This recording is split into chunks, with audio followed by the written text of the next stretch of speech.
It's the Real News Network. I'm Sharmini Pires coming to you from Baltimore. The final monthly jobs report for the Obama presidency is out. Obama is leaving office with an unemployment rate of 4.7%, down from the 10% he inherited after the 2007 to 2008 financial crisis. Over 11.3 million jobs were created during the Obama years, and over 2 million of those jobs were created in 2016. But these new stats should be put in context of a recent economic study done by Princeton and Harvard University by Lawrence Katz and Alan Kruger. The paper titled "The Rise and Nature of Alternative Work Arrangements in the United States 2005 to 2015, and it shows that almost 95% of the jobs created in the decade were positions that often lack legal protections, health insurance, pensions, and job security, essentially what we call contract work. Here to take a longer view of Obama's legacy for workers is Richard Wolff. Richard is a professor emeritus in economics at the University of Massachusetts Amherst and currently a visiting professor of graduate program in international affairs at the New School University in New York. His latest book is Capitalism's Crisis Deepens. Richard, good to have you with us. Thank you. Richard, let's get your response to these latest figures and how we should understand Obama's legacy or record of 75 months of straight job growth in the United States. Well, I think the way to understand it is to draw a parallel.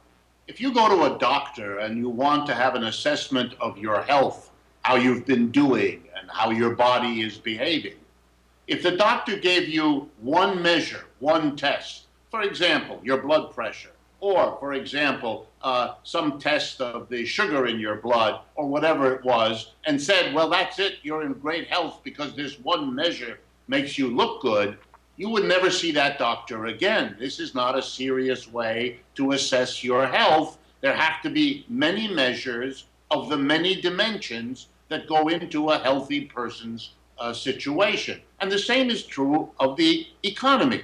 Yes, it is wonderful for Mr. Obama and his defendants and Mrs. Clinton in the race to talk about one of the measures, one of the relatively few measures, that things have gotten better over the last 10 to 12 years that they're trying to talk about. But the reality is, the minute you look at a normally diverse set of measures, the story changes and dramatically. And that's why it's very important to refer to the Katz and Kruger papers, because they are a measure of how good the jobs are that were gotten, how secure they are, what benefits go with them. And on almost all of those measures, the situation has deteriorated over the last 10 years. And even if I have a moment to go a bit further, one of the reasons the unemployment number is down is not because unemployed people got jobs, but because unemployed people stopped looking for jobs. They were so depressed. And when that happens, the way we calculate unemployment in the United States, the unemployment number goes down because the number of people without work looking has gone down, but it's not because they got jobs. When you put it all together, the reality is that for working people in the United States, the last 10 years have been very, very bad.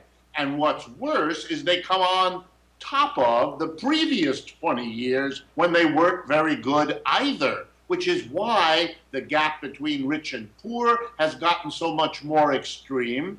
And to put it all in a blunt way, it's why the predictions that Mr. Obama's successor, Mrs. Clinton, would win the election, that assumption was destroyed. And in large part, it was because the reality of what has happened to working people's situation turned them against the Democratic Party, made them leave the Democratic Party, and particularly the central wing, the Clinton wing. And so we can see in a very dramatic way that these one set of numbers of unemployment simply fail to grasp the reality. Right, Richard, these illusions that are created for us with these kinds of job creation numbers or unemployment numbers, people like you and other good economists at your university, CEPR, Center for Economic Policy Research in Washington, they have all been critiquing these kinds of numbers for so long because it does create the illusion that this problem is being addressed. Why isn't it getting through? I know you're going to say for political reasons, but give us some specifics of how they are playing with us. Well, it's because so much of our culture has been invaded by the logic of advertising. You know, it's one thing to have professors, experts in various ways, can have all kinds of disagreements, but they're trying to understand a phenomenon. But it's a very different story when someone enters the conversation, not in order to put forward an explanation among others, but in order to sell something. Advertising enters the discourse with an ulterior motive, to market something. So, for example, Mr. Obama wants a legacy, which I understand, wants to be thought of as a great success, which I understand, and so he fastens on something that makes him look good. The way the seller of a soda pop will tell you how refreshing it is, but will not tell you about the calories in it or the damage to obesity numbers in the country and so on. So we are full of a society in which the people with the most money, the big institutions, the big corporations, long ago learned that they can overwhelm scientific analysis, whether it be of cigarettes, whether it be of obesity. They can overwhelm the science, the effort to understand, with the effort to market. And that makes it very difficult for those who are still trying to understand something to have a reasoned debate with people they disagree with, because both sides of the disagreement tend to be overwhelmed by the much better funded approaches that have something to sell, something to prove, and therefore distort the conversation. Right. So not only in terms of creation of jobs and dealing with the unemployment rate, Obama also managed, while he was doing all of that, to also make sure that the market and the stock markets did well. It gained incredibly in terms of the period he has governed. What was the impact of these gains on working people? Well, I think they can be summarized as the following. Every major index that I look at, and I look at quite a few, indicates that both before Obama and before the crisis of 2008 and afterwards, the gap between rich and poor has widened in the United States. What was done to restock and to recapitalize the banks? What was done to flood the economy with money that would find its way into bidding up stock prices? All of those things brought a real recovery to the very people at the top most responsible for the crisis in the first place. So they got through it. They were helped by the government the most. They were the ones who were most responsible for it. They've enjoyed a recovery. For the mass of the American people, there has been no recovery. They continue to see the gap between themselves and the richest 5% of the population get wider. The jobs they have now are not as good, not as secure as the ones they had before the crisis. They're wondering about this recovery they hear about, which seems to have passed them by, which is why we have Mr. Trump, which is why we have a society straining, as comparable societies in Europe and elsewhere are also doing. But the end result is to say we are in a society whose capitalistic structure is straining the acceptability of this system. The instability, the inequality are simply more than the people of this society can tolerate. They don't yet have a clear way out. They don't have a clear way forward. But their anger, their rage, their dislike for the establishment they hold responsible is obvious, from the elections in Italy that got rid of that government, to the Brexit vote in England, to Mr. Trump's election here. to the forthcoming elections in France and elsewhere, you can see percolating this sense that there is something fundamentally no longer working in modern capitalism. And that, I think, is shaping more of what's going on than anything else I can point to. Right. It's wonderful that some of your analysis offline, we were talking about, Richard, your radio program and other things you're doing to educate ordinary workers about these kinds of issues. But overwhelmingly, it's difficult for people to understand because this is rather abstract. So when I, over the holidays, every time I met anyone, I asked them about Obama's legacy and specifically what they think, his obstacles were in terms of making lives better for ordinary people like us. And often they cite that he inherited a Great Depression and he had to, work through all the turmoil, or economic turmoil that Bush had left behind. And also they make excuses for what he didn't do. So let's try to address that question. What could he have done? Well, I think it's fair to be fair to him, and it's fair to say that he certainly did inherit an economic system in severe crisis. The last 4 months of 2008, here in New York City, where I live and work, were times when the people in the know, working in the Federal Reserve, working in the biggest banks, really wondered whether the system was about to break down and not function. And I mean not function in the practical way, the trucks not coming into the city with bread and milk for people, all of that, because everything was in such terrible shape. And yes, Mr. Obama comes into office right in the middle of all of that, and so has a hard role to hoe. I get that. And we're through it. We're not as bad now as we were then. But what could he have done? Well, he could have gotten us to a much, much better place than he chose to do. And let me give just 2 concrete examples. He followed what really ought to be called trickle-down economics. He helped the people at the top, whether it was by flooding them with money through the Federal Reserve or flooding the big companies with wonderful contracts so that they could do things that were a stimulus to the economy, and so on. Help those at the top, recapitalize the banks, give the people at the top all the resources in the hope that it would trickle down to everybody else. And as has always happened when you proceed in that way, the trickling is disappointing.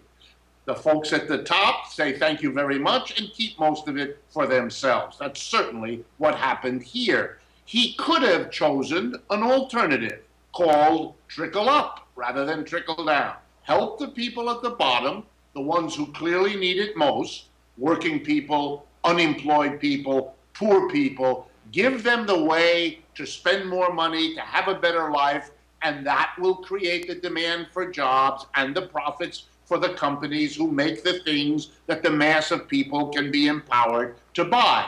Rather more like what Franklin Roosevelt did the last time capitalism collapsed in the 1930s. Obama could have tried to go in that direction. Well, he didn't. Second point. Sometimes when you say that to the Obama folks, they come back with what you called an excuse, and I think you're right. Well, I couldn't do it because the Republicans wouldn't let me. I didn't have the support from below that would have been sufficient to overcome the obstacles placed in my way by the Republicans who undermined everything I tried to do. Yes, he has a point. There's a grain of truth there. But let's be really honest here. A president who wanted to overcome the opposition of the Republican Party and to build a support from below to do that would have had to go out into this country and be the leader folks had hoped he might be when they elected him in 2008. He would have had to respond to all the initiatives from below that showed a population angry and determined to change things. Had he chosen to be their leader, then there would have been a groundswell from below that might have had a chance to break through the obstacles of the Republican Party. And in 2011, he was given that opportunity. It's called Occupy Wall Street. In 350 cities across America, Real News Network covered it too, there were movements that showed masses of people who wanted fundamental change and would have been the mass base for a change and a confrontation with the Republicans. But Mr. Obama chose not to respond to that. In fact, he coordinated the destruction by bulldozers in many, many of the major cities of America of the encampments that came to symbolize Occupy Wall Street. That is, not only did he not welcome the support from below that he said was missing, but when it actually appeared, he helped to destroy it. He can't then come back and say to us, I didn't have the support from below that might have made it possible for me to go in another direction. He unfortunately missed the opportunity created by his own election and by the momentum of that moment. He missed the opportunity to become the kind of leader in this economic collapse of capitalism that Roosevelt was back in the 1930s. And that's not to argue that everything Roosevelt did was wonderful and complete. It wasn't. But compared to what Mr. Obama tried, Mr. Roosevelt went much further. And Mr. Roosevelt proved that if you tax corporations and the rich, which he did, to help the mass of people with Social Security, unemployment compensation, and a public jobs program, which Mr. Roosevelt did, not only do you get out of the Depression with trickle up rather than trickle down, but you become the popular president, the most popular president in American history. Roosevelt was reelected 3 times. No president had ever had an experience like that. You don't fail politically if you do that, you succeed. So Mr. Obama, who wants a legacy now, has to face the daunting reality that he didn't take the steps early in his campaign in the face of this crisis, didn't learn from his predecessor as a Democratic president, and now suffers from a weak legacy, but part of the fault therein lies with him. Richard, let's continue our discussion in part 2. Many more topics to take up. My pleasure. I'd be glad to. Thank you for joining us on the Real News Network.